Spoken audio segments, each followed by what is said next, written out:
Complex में 11 अदालतें work करती हैं, जिनमें एक साल भी है।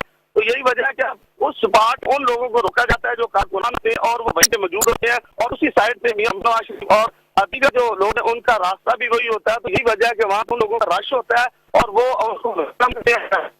वो आगे जाने दी जाता है, लेकिन दूसरा वो आगे चले जाते हैं, दीगर लोग चले जाते हैं, लोग कार होते हैं वो वहीं पे मौजूद होते हैं। जी अच्छा सिर्फ जमीर ये बताइएगा कि जैसा कि कल दलाल जो मुसलमान के नवाज शरीफ के वकील थे, उनकी जानिब से एक घंटा 25 मिनट दलाल पर मुकम्मल किए गए, तो दूसरी जानिब नए प्रोसिक्यूटर की जानिब से भी दलाल मुकम्मल कर लिए गए। तो आज भी कोई मजीद शिफ्ट होती है या सिर्फ आज जो महफूज फैसला है वही सुनाएगा?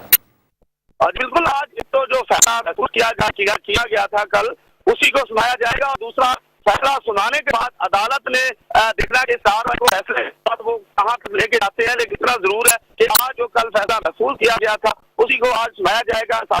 मरियम नवाज उनकी मौजूदगी में जो कल फैसला महसूस किया गया था, जिन्हें तीनों डिफेंस से कब्जा करने की बात की गई थी और हाई कोर्ट की तरफ से नजरसानी की बात की गई थी, उसको कल फैसला महसूस किया और आज उसी फैसले को सुनाया जाना है। और उस फैसले को सुनाए जाने के बाद अगली सूरत हाल देखिए मोहम्मद नवाज और दीगर के हवाले से इस केस की क्या पोजीशन बनती है। लेकिन अभी सब इंतजार कर रहे हैं कि 9 बजे के बाद क्या फैसला सुनाया जाएगा जो महसूस किया गया है, और उस फैसले के बाद की क्या पोजीशन होगी। तो ये सूरत हाल इस वक्त तक उनके काफिले की भी और तमाम लोग इंतजार में, और अभी हम देख भी रहे हैं कि गाड़ियों में अचानक जारी है और बड़ी तादाद में यहाँ पे लोग पहुंच रहे हैं। जी तो अदालत ने इस हकदार के जो काबिल जमानत वारंट जारी किए हैं कि एहतसाब अदालत की जो काबिल जमानत वारंट गिरफ्तारी जारी किए जा चुके हैं।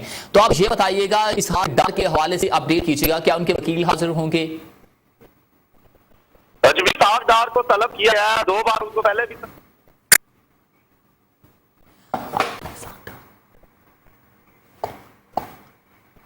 साबिक वज़ीर आज़म के हमरा मरियम नवाज एहतसाब अदालत पहुंचे हैं। अदालत की जानिब से रेफरेंस यकजा करने की दरख्वास्त महफूज आज फैसला सुनाया जाएगा।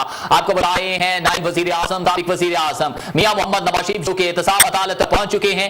चैनल 5 की स्क्रीन पर सबसे पहले बरवक्त हर खबर और आप मनाज़र देख सकते हैं। चैनल 5 की स्क्रीन पर सबसे पहले आप देख रहे हैं मियां मोहम्मद नवाज शरीफ नायब वज़ीर आज़म साबिक वज़ीर आज़म जो कि एहतसाब अदालत जुडिशल कम्प्लेक्स से पहुंच गए हैं। सिक्योरिटी के इंतहाई सख्त इंतजाम, शाहाना प्रोटोकॉल, शाहाना ठाट बाट के साथ अहल वज़ीर आज़म जो कि पंजाब हाउस से इस्लामाबाद पंजाब हाउस से इस वक्त जुडिशल कॉम्प्लेक्स इस्लामाबाद पहुंच चुके हैं। सबसे पहले के मनाज़र आप चैनल 5 की स्क्रीन पर लाइव देख रहे हैं कि सिक्योरिटी के इंतहाई सख्त इंतजाम और शाहाना प्रोटोकॉल के साथ जहां पर सरकार